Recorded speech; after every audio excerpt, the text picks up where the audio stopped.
মাছ কখন oxygen fail করে এই টেনশনে দেখা যাচ্ছে আপনিও স্ট্রোক করে বসে আছেন। সাতক্ষীরা সহ দক্ষিণাঞ্চলের মাছে বেড়েছে রাসায়নিকের প্রভাব। ওই যে 3 মাথার লোক ঘরে ঘরে আগে পাওয়া যাইত, সেরকম 3 মাথার লোক হয়তো বা আপনার আমার বাড়িতে আবার থাকবে। বাংলাদেশের দক্ষিণ পশ্চিমের একটি জেলা সাতক্ষীরা। সাদা মাছ ও চিংড়ি মাছ চাষের জন্য এ জেলা বিখ্যাত সারা বিশ্বে। এ জেলার বাগদা, গলদা মাছের পাশাপাশি ভেটকি, রুই, কাতলা, তেলাপিয়া সহ বিভিন্ন প্রজাতির মাছ দেশ ছাড়িয়ে বিদেশে যাচ্ছে। তবে এই প্রাপ্তির মাঝেও লুকিয়ে আছে কিছু গুরুত্বপূর্ণ অপ্রিয় সত্য। মৎস্যবিজ্ঞানীরা বলছেন, সাতক্ষীরা সহ দক্ষিণাঞ্চলের মাছে বেড়েছে রাসায়নিকের প্রভাব। ফলে এ সকল মাছ রপ্তানিতে যেমন নিষেধাজ্ঞা আসছে, তেমনি আমিষের চাহিদা পূরণ করার ফাঁকেও মানবদেহে ছড়িয়ে পড়ছে রাসায়নিকের প্রভাব। এই রাসায়নিক পদ্ধতির বাইরে গিয়ে অর্গানিক পদ্ধতিতে মাছ চাষ করে অনেকে পাচ্ছেন সাফল্য। দীর্ঘ 1 বছর যাবৎ অর্গানিক পদ্ধতিতে মাছ চাষ করে সাতক্ষীরার তুবা অ্যাগ্রো অ্যান্ড ফিশারিজের কয়েকটি প্রজেক্টে বেশ সফলতা এসেছে। এই প্রজেক্টের উদ্যোক্তা ফিরোজ হোসেন জানালেন, অর্গানিক পদ্ধতিতে মাছ চাষ বেশ টেনশন মুক্ত। এই পদ্ধতি যেমন মাছের খাদ্য খরচ কমায়, তেমনি অক্সিজেন ফেল ও ভাইরাসের ঝুঁকি থেকে বাঁচিয়ে দেয়। চলুন ফিরোজের মুখে শুনে আসি অর্গানিক মাছ চাষ নিয়ে তার ব্যক্তিগত অভিজ্ঞতা। বাংলাদেশে কৃষি গবেষণা ইনস্টিটিউট একসময় চিন্তা করছে যে অল্প জায়গায় কিভাবে অধিক ফলন ফলানো যায়। এই অধিক ফলন ফলাইতে গিয়ে তারা যে কাজটা করছে যে রাসায়নিকের মাত্রা অতিরিক্ত ব্যবহার করছে। এই রাসায়নিকের মাত্রা অতিরিক্ত ব্যবহার করার ফলে দেখা যাচ্ছে প্রতিটা খাদ্যে রাসায়নিক যুক্ত। এই রাসায়নিক ছাড়া এখন কোনো খাদ্য, মনে করেন যে আপনি যাই খান না কেন সেখানে ভেজাল আর ভেজাল। পরবর্তীতে সরকার চিন্তাভাবনা করলো যে রাসায়নিক মুক্ত অর্গানিক পদ্ধতিতে কিভাবে খাদ্য উৎপাদন করা যায়, এই নিয়ে বর্তমান অবস্থায় কাজ করতেছে। এখান থেকেই আমার একটা কনসেপ্ট চলে আসলো যে আমার সন্তানকে আমরা যা খাইতে দিচ্ছি সম্পূর্ণরূপে রাসায়নিক।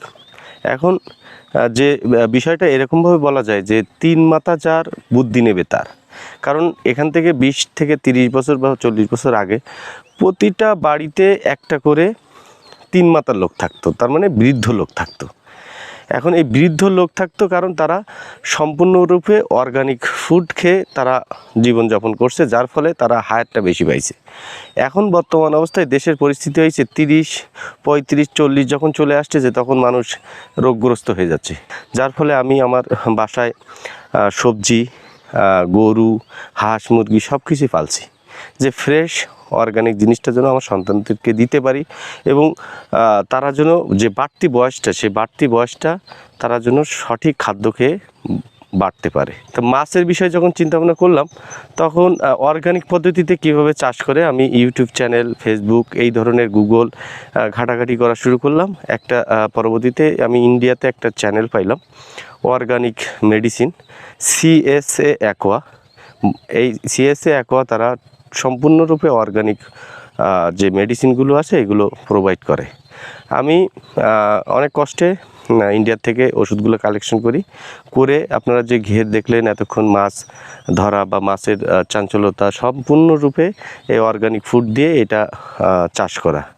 এখানে যে বিষয়টা আসতেছে যে এখান থেকে যখন চৈত বৈশাখ মাসে প্রচুর রৌদ্র থাকে তখন কিন্তু যারা রাসায়নিক পদ্ধতিতে মাছ চাষ করে তারা কি করতেছে, যারা টেনশনে থাকে যে কখন রাসায়নিক পদ্ধতিতে মাছ চাষ করে কখন তার অক্সিজেন ফেল হয়, কখন মাছের মানে অক্সিজেনে মাছ ভেসে যায়। আর আমার এখানে যে অর্গানিক পদ্ধতিতে 1 বছর অনেক ভুল করছি বা অনেকে করছি, তারপরে যতটুকু শিখছি, তো টেনশন ফ্রি আমি মাছ চাষ করছি। আমার মাছে কোনো ঘা নাই, আমার মাছে কোনো গ্রোথের সমস্যা নাই। সব কিছু যেমন সরকার যে টার্গেট নিছিল যে কিভাবে সেফ অর্গানিক পদ্ধতিতে সেফ ফুড, মানে অল্প জায়গায় অধিক ফলন ফলানো যায়, সে একই স্টেপ আশা করি মনে হয় আমি সাকসেস হয়েছি।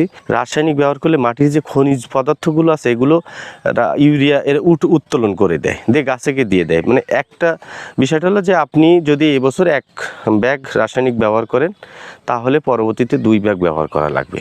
এই ব্যবহার করে কী হচ্ছে, মাটি এক পর্যায়ে সিটু হয়ে যাচ্ছে, মাটিতে কোনো খনিজ পদার্থ থাকতেছে না।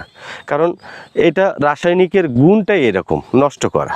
এখন যেহেতু যার ফলে অর্গানিক যে মেডিসিনগুলো আছে এইগুলো ব্যবহারের ফলে যে মাটিতে রূপান্তরিত করা, এর মুখ্য উদ্দেশ্য মাটিকে মাটিতে রূপান্তর করা। যখন মাটিতে রূপান্তর হয়ে যাচ্ছে, মাটি অটোমেটিকই তার যে কাজ খাদ্য উৎপাদন করা, সে খাদ্য উৎপাদন করতেছে। যখন জোপ্লান্টন ফাইটোপ্লান্টন হচ্ছে, তখন মাছ কী করতেছে, এটা খাচ্ছে, প্রচুর প্রোটিন পাচ্ছে। এই প্রোটিন যখন পাচ্ছে, তখন দেখা যাচ্ছে মাছের খাদ্য খরচ 50%-এরও বেশি, মানে প্রায় 70-75% সেভ হচ্ছে। সেক্ষেত্রে যে জিনিসটা হয়েছে যে আমি এটা করে আমি সাকসেস এই জন্য যে আমার খাদ্য খরচ নেই বললেই চলে। রাসায়নিক যেগুলো, এগুলো গাছ বা গোবর, এগুলো মাছের জন্য না। তাহলে যেহেতু আমরা মাছ চাষ করতেছি রাসায়নিক দিয়ে, তারা না পেয়ে ওখান থেকে এগুলো খাচ্ছে, ঠিক আছে, কিন্তু আমরা তাহলে এটাই করতে পারি কি না যে রাসায়নিক যখন তরকারি রান্না করে একটু ড্যাব, একটু ফসফেট, একটু ইউরিয়া দিলেও তো হয়ে যায়, কারণ আমাদের তো স্বাস্থ্য ভালো হয়ে যাবে। তো এইগুলো আসলে এর থেকে আমাদেরকে বেরোয় আসতে হবে। এর থেকে বেরোয় এসে, যেহেতু দেশ আমাকে কি দিছে এটা বড় কথা না, দেশকে আমরা আসলে কি দিতে পারছি এটা হলো সবচেয়ে বড় কথা। মাছ কখন অক্সিজেন ফেল করে এই টেনশনে দেখা যাচ্ছে আপনিও স্টক করে বসে আছেন। তো এখান থেকে বেরোয় এসে যদি অর্গানিক পদ্ধতিতে আমরা মাছ চাষ করি, দেশটা আমরা গড়তে পারবো।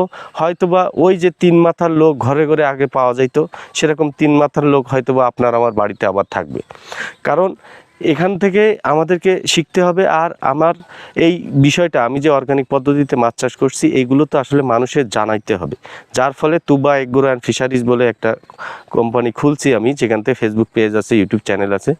এখানে ধারাবাহিকভাবে আপনাদের মাঝে আমরা কিভাবে অর্গানিক পদ্ধতিতে মাছ চাষ করতে হবে, কিভাবে হারভেস্ট করতে হবে, কিভাবে কী করতে হবে, A to Z আমরা এখানে প্রশিক্ষণ দেবো। আশা করি আপনারা এখান থেকে উপকৃত হবেন এবং সেই সাথে দেশ উপকৃত হবে। এবং যদি বাংলাদেশ সরকার আমার যে উদ্যোগটা অর্গানিক পদ্ধতিতে, এই উদ্যোগটা যদি সহযোগিতা করে, মৎস্য কর্মকর্তা যদি সহযোগিতা করে, আশা করি আমাদের এই প্রতিটা কৃষকদেরকে বোঝানোর ক্ষেত্রে বা প্রতিটা কৃষকের পাশে গিয়ে আমরা এটা প্রচার করে মানুষেরকে ভুল পথ থেকে আমরা সঠিক পথে আনতে পারবো এবং দেশ এবং জাতি উন্নতি হবে। আপনার আমার সন্তান সেফ থাকবে, আপনার আমার সন্তান বিষমুক্ত মাছ খেতে পারবে।